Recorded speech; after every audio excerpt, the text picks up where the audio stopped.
a congregation of two.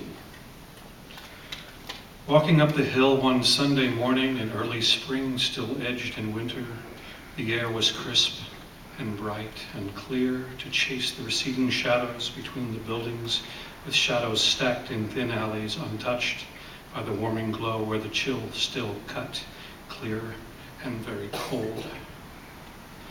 In front of the liquor store, the owner was folding back the iron scissors gate and unlocking the door.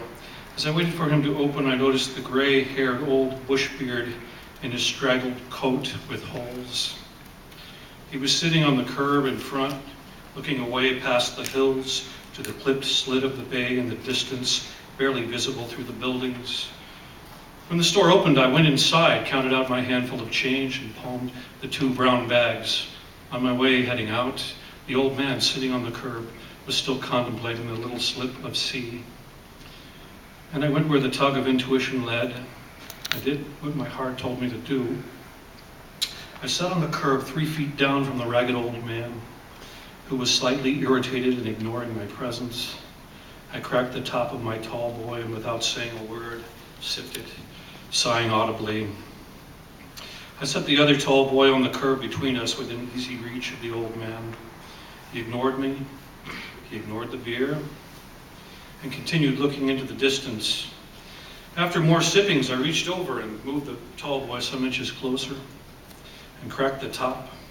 Neither of us said anything. We just watched the shiny new cars going up the hill loaded with happy families full of smiles, heading up to the Presbyterian church of established old stone, covered with pious green-leafed vines and sided with tall arching windows of prestigious stained glass to color the sun.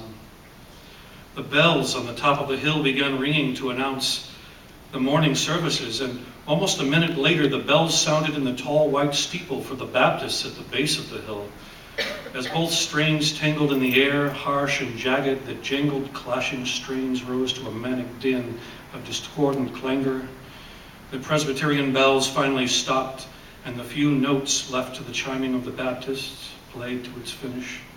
The lone notes, like the last word, like the final say of some ongoing dispute. We sat and said nothing in the attending lull, feeling comfortable in the silence between us. Finally, after a while, the old man lifted the can to his wind-blistered lips. He closed his eyes as he tilted it back and took a long, slow drink.